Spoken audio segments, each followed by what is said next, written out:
Baiklah. Assalamualaikum warahmatullahi wabarakatuh. Waalaikumsalam warahmatullahi wabarakatuh. Selamat pagi anak-anak. Pagi Ibu. Bagaimana hari ini? Sehat Bu, alhamdulillah baik. Baiklah, sebelum kita memulai materi pembelajaran hari ini, ada baiknya kita membaca doa terlebih dahulu. Silakan membaca doa dalam hati masing-masing. Selesai? Baik. Sebelum dimulai, itu absen dulu ya. Ibu. Anda dan kita merakibi. Ibu. Oke. Ini ada semua ya hari ini. Ada Ibu. Baik, terima kasih. Langsung saja kita ke materi yang pertama, yaitu tentang konsep sistem komputer. Nah, ada sistem komputer, kalau sejarah singkat perkembangan komputer, yaitu pada generasi 1 sampai 4 bernama arsitektur von Neumann. Nah, itu penemu pertama tentang sistem perangkat komputer. Ini bentuk perangkat komputernya apa aja di sini? Ada monitor, keyboard, lalu ada CPU dan mouse.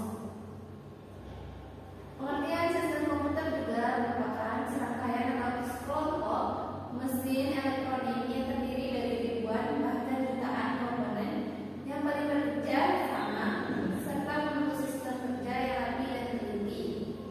Nah, kalau cuma satu itu disebut monitor. Cuma satu monitor itu disebut monitor bukan sebagai perangkat komputer. Kalau komputer itu terdiri dari beberapa perangkat lainnya. Prinsip kerja komputer yang pertama adalah berdasarkan instruksi atau program yang diberikan kepadanya, lalu menerima input, memproses input, dan menjadikan hasil pemrosesan ke media output. Nah, di sana ada bentuk flowchartnya, prosesnya kita dengar. Nanti kita masukkan datanya di input, lalu pada saat setelah dimasukkan input, perangkat komputernya akan memproses program apa tadi yang dimasukkan oleh usernya. Nanti outputnya akan ditampilkan di monitor. Konsep dasar komputer yang pertama ada input device, central processing atau CPU, lalu ada output device dan external memory, secondary stroke, baby stroke device. Nah, ini bentuk proses kerja komputer. Input device lalu masuk ke CPU. Nanti di CPU akan memproses di baby stroke device, nanti dikembalikan lagi ke CPU. Lalu hasil akhirnya akan menjadi output, yaitu akan ditampilkan di monitor. Nah, ini ada beberapa alat atau perangkat input device. Yang pertama, kita dapat mematikan peralatan memusingkan data ke dalam komputer. Pada manusia itu biasanya mata. Lalu pada komputer ada keyboard, mouse, kamera, pengeras suara dan sebagainya. Ini ada gambarnya, silakan dilihat ya. Oke. Lalu untuk perangkat outputnya, nah berfungsi sebagai mengeluarkan hasil dari olahan CPU ke media outputnya. Nah, jika di kehidupan manusia itu hasilnya ke media tulis, hasil pemikiran ke media tulis. Nah, kalau di komputer kita bisa lihat ada gambar monitor. Nah, ini juga ada macam-macam nih. Ada monitor LED, ada CRT ini. CRT ini yang model lama. Nah, sekarang LCD-nya udah semakin tipis. Lalu ada juga hasilnya printer, speaker itu output dari suara. Lalu hasil cetakan itu di printer. Nah, untuk external memorinya itu sebagai tempat menyimpan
diperkenalkan dulunya INEDIAC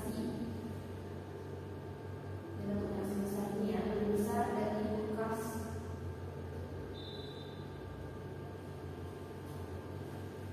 Memiliki 18.800 tabung hampa udara.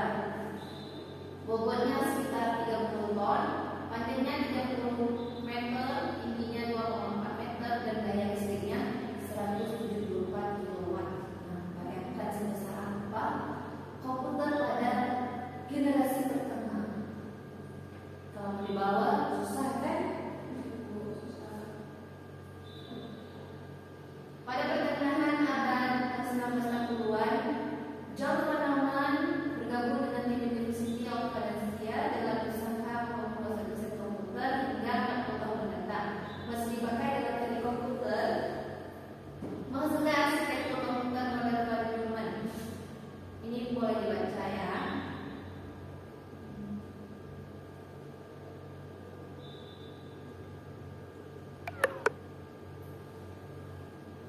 Kita lanjut ya. Nah, ini generasi keduanya, penggunaan transistor menggunakan ciri khas komputer generasi kedua. Ini dari ukuran kecil sampai besarnya. Kalau tadi bentuknya tabung, nah ini sudah bentuk transistor seperti chip. Sebagai pembuat sinyal maupun stabilis tegangan. Nah, keunggulannya tidak mudah pecah, tidak menyebabkan panas, sehingga komputer lebih kecil dan murah. Ini diperkenalkan pada tahun 1960-an oleh IBM, buatan Amerika Serikat. Nah, ini bentuk komputer generasi kedua, lebih kecil daripada generasi pertama, tapi masih sulit kita bawa kemana-mana. Ini ada macam-macam modelnya nih. Ini seri 1400, seri 304, ini model 200, ini model 4. Generasi ketiga. Nah, ini menggunakan penggunaan transistor berkembang pesat dari ribuan transistor bisa digabungkan menjadi satu bentuk yang sangat kecil, disebut integrated circuit atau IC chip. Nah, penggunaan chip menjadi ciri khas generasi ketiga. Nah, ini lumayan kecil daripada yang generasi kedua tadi ya, tapi masih tetap belum bisa dibawa kemana-mana karena masih perangkatnya ada 2 perangkat ini.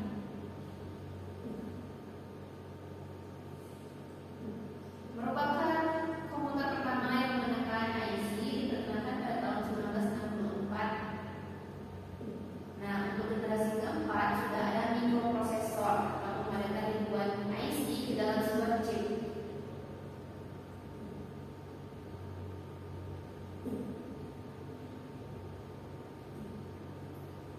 Bisa dibaca ini generasi keempat pada tahun 1971, Engelhorn mengembangkan mikroprosesor pertama series 4004. Nah, Steve Wozniak dan Steve Jobs mengembangkan Apple komputer dengan memasukkan mikroprosesor di circuit board komputer. Ini ada filmnya, sejarah tentang generasi keempat. Filmnya Steve Jobs ini ada, silakan Anda lihat ya. Nih, selanjutnya generasi keempat dari mikroprosesor menjadi LSD, VLSD, dan ULSD. Nah, merupakan pemadatan ratusan komponen di dalam sebuah chip tunggal.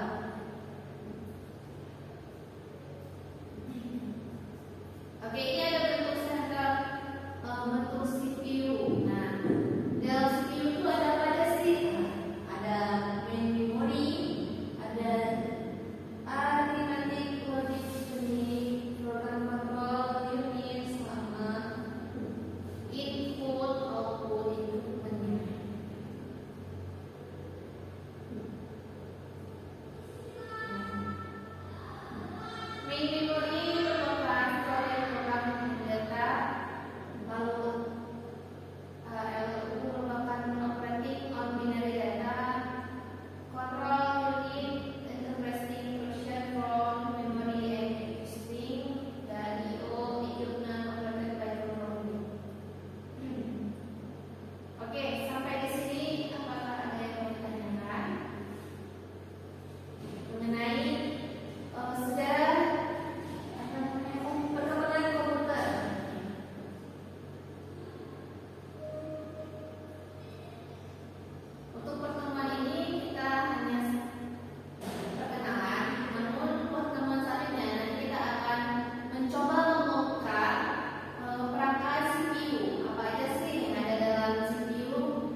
siapa